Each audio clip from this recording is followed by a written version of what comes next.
Clocked in.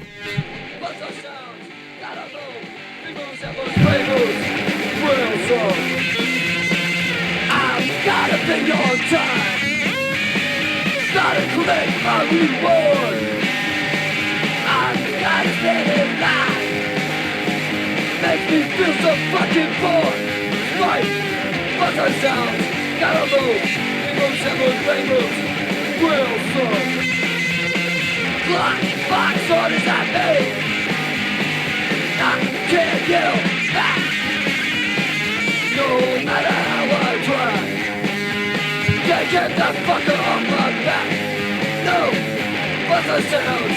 Gotta move. Emotional rainbows. Real song. That sound wakes me up in the morning. I don't know. Nice work, Greg Simpkins' art, man. I'm probably going to feature him some more. I just really dig looking at his stuff. But queuing up now, a couple pieces from Unicorn Riot.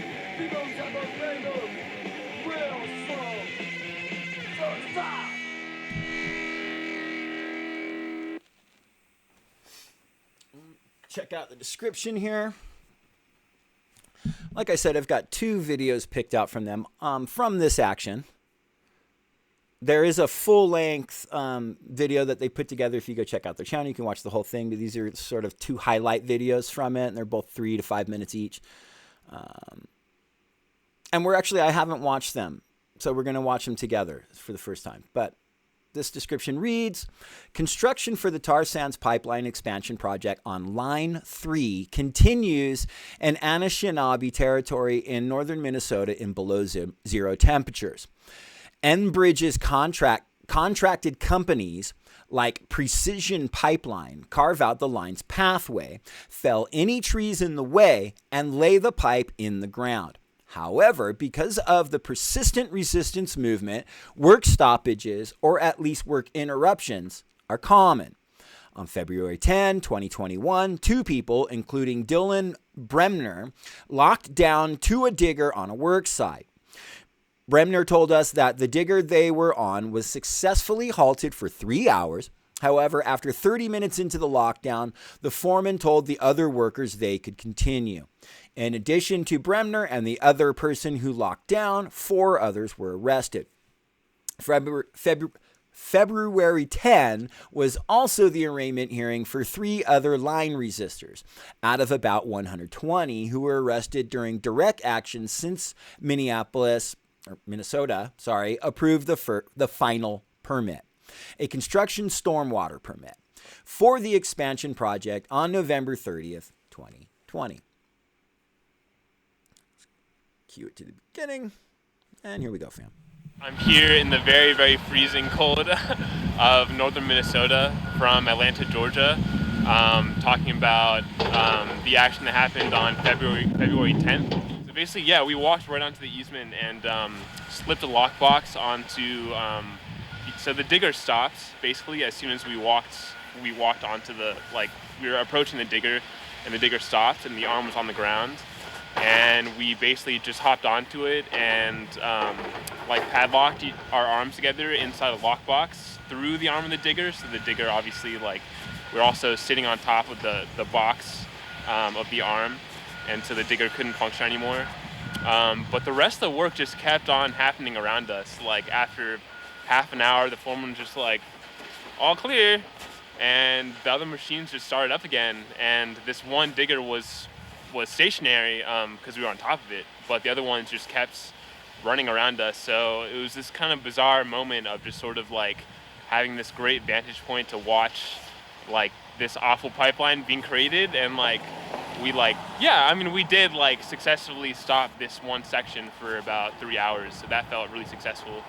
But it was also disheartening to be did they really just not give a shit about our security at all and our safety? Because we had no we had no hard hat, no goggles, none of that. We were literally on top of the digger, and maybe I don't know, 15 meters away from us, 10 meters away from us, there's another digger that was still in operation. So that was kind of bizarre. Even just at night at the campfire, you can still hear the work going on, and there's always some noise. I don't know exactly what time they stop work here, but there's always some noise going on. And so you can see the floodlights to the trees, you can see the security patrolling on the road. I mean, there's so much that makes me so angry. I mean, the fact that, like, it's been fucking hundreds of years since white settlers came and violently displaced indigenous people in this country, and we still haven't fucking learned from those tragedies. We continue to break treaties, we continue to violate land which is sacred, and, you know, that is a cycle of oppression which remains unbroken and continues. That those treaties continue to be broken, and are being broken right here on this land. So that makes me fucking furious that even now, amidst climate crisis and all these converging catastrophes which began with white settler colonialism, we still haven't fucking learned our lesson, and we continue to break these treaties and dishonor indigenous livelihoods and lifeways. Just realizing that the so-called democracy of this country is a complete sham. Like, thousands and thousands of people who live in this area have said they don't want this pipeline to be laid, right? And it doesn't matter. Their voice is not relevant because Enbridge has tons and tons of money and tons of influence in the Minnesota legislature, that they have the politicians in their pocket and they can do whatever they want. And so, yeah, I think participating in this, it's a different way of making your voice heard, you know? It's a different way to conceive of democracy, because hundreds or thousands of people voting with their feet, you know, putting themselves in harm's way for something which is worth more than their own individual safety in that current moment. It's a different way of conceiving democracy, and it's one that is much more fulfilling to be part of, rather than living in sort of like this song and dance of a democracy, which is incredibly shallow and feels like a lie, to be frank. I think a lot of people my age in the early 20s are really feeling this right now, that so much of the status quo of this country just feels fake. And yeah, even though there are more dangers associated with being up at the protest camps in Line 3 and participating, it makes you feel like you're really whole and you're really alive in a way that just being home and voting for Joe Biden does not. Not to say, you know, I'm shaming people who voted for Joe Biden. I did as well. But yeah, Joe Biden hasn't stopped Line 3 yet, right? And there's a lot of evidence that Democrats are just as complacent with corporations like Enbridge as Republicans are. So there's a lot more going on deeper beneath the surface, which people who have a more cursory understanding of what's happening in this country from publications like CNN don't quite get, I think. Fantastic. You know, the thought that I had as the next video starts to queue up, because like I said, there's a second video here from Unicorn Riot. But the thought that I had was that, and I think that this is relates to sort of across the board in relation to leftist struggles, right? And emancipation and people's struggles. Beyond the news cycle, like for instance, beyond the news cycle, the story continues, and the attacks from the capitalist imperialist status quo continue.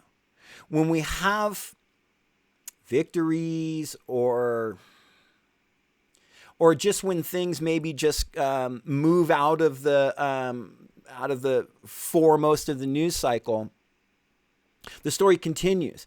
And what I'm getting at is, we spent a lot of time in 16, of course, looking at what happened at Standing Rock. And since then, we've heard of declarations coming out of the administration to stop certain aspects of the pipeline. But this black snake, man, it fucking slithers and has many fucking branches, and it continues.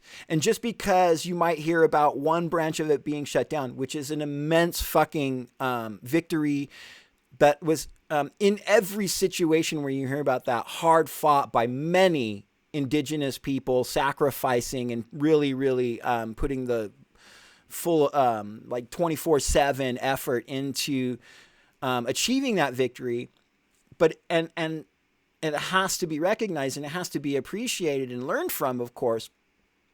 But the fucking struggle continues, fam, and that's kind of even when the cameras aren't directed, and the mainstream cameras aren't pointed directly at the story as much anymore, that doesn't mean that One, like I said, this is in relation, just because we're not seeing the George Floyd uprisings, on the news every single day doesn't mean that the struggle for Black lives isn't continuing. Okay. And that applies to just, again, across the board with all of our leftist struggles.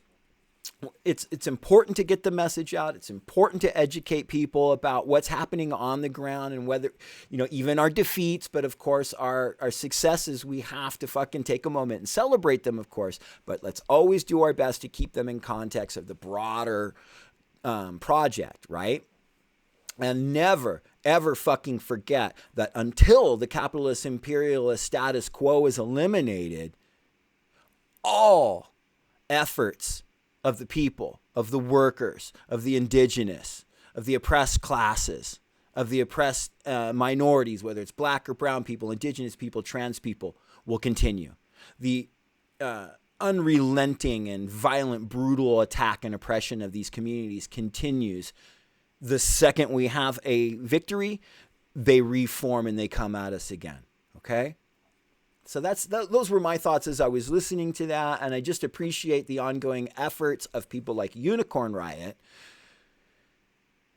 who provide the consistent coverage we need to see once the cameras that have more viewers start pointing at other things. Right? All right, here we go. This is the second video. Maybe I should read the, This second video is called Water Protectors Rally on Line 3 Pipeline Work Site. And the description reads, during the nonviolent direct action on Friday, February 16, 2021, in I'm going to say this wrong, Anishinaabe territory. Maybe I said it right. Who knows? We spoke with, Zabowakwe, a Ginu collective member who gave an overview of the hashtag Line 3 tar sands pipeline being built and what the pipeline is putting at risk. She also talked about how more needs to be done. Quote, we're not going to make the change, the radical change that's needed unless we're willing to do something about it. And what we've been doing so far hasn't been enough. Incremental change, policies, and all that stuff, it's all important, but it hasn't been enough. So I hope people find their bravery. Wow. I hope people find their bravery. Hear, hear. Okay, fam, here we go. Enbridge, when they applied for their Line 3 route, they specifically wanted to go through this new place. So it's not replacing the old line that's currently running through northern Minnesota. That corridor is, quote, too crowded, is what they said. And so they want to put it through a brand new place where it's untouched. Hundreds of miles of wetlands, over 800 wetlands and 200 bodies of water. It's a new line. It's triple the capacity, and it goes to this new place because their plan eventually is to put in more pipelines to create a corridor through the headwaters of the Mississippi River. It proposes to cross through the Mississippi twice and terminate at Lake Superior. Lake Superior is the Great Lakes. It's a fifth of the world's fresh water right there. It's not just about the spills, right? Because we know that pipelines leak and they spill. As Dakota Access has shown us, they didn't listen to the tribes then either, and that pipeline has already spilled multiple times. One of the many lawsuits, is actually focused on the lack of a spill analysis into Lake Superior, what that could actually do to the water system and the watershed. Tar sands doesn't float, it sinks in water. Enbridge is responsible for the giant spill into the Kalamazoo River. They are still cleaning that up. It's still sitting at the bottom of that river and in those places. We're sitting in a sacrifice zone. The thought is our people matter less, and so they can do this to us and continue this genocide they've been doing for hundreds of years on Native people. I mean, it really hurts. It hurts to be standing on this place that used to be forest. We're not going to make the radical change that's needed unless we're willing to do something about it. And what we've been doing so far hasn't been enough. Incremental change, policies, and all of that stuff, it's all important, but it hasn't been enough. So I hope people find their bravery. So good. Make sure you give a sub to Unicorn Riot if you haven't already. If you're watching this channel, you're probably subbed to Unicorn Riot. How about, first off, hold on. I always pronounce this Agathocles. And the first I heard him was when my homies from Gob did release stuff from them on Satan's Pimp and did splits with him. But I've also heard it Agathocles. Anyway, they fucking rule. They've been around forever. This is brand new. Also from Death by Digital. This is called Go Fucking Nihilist.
Death by Digital, fam.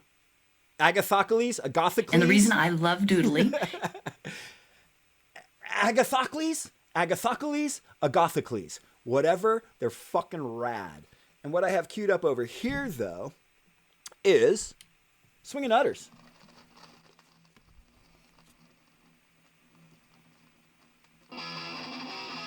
This is from side 2. The song's called Sign It Away.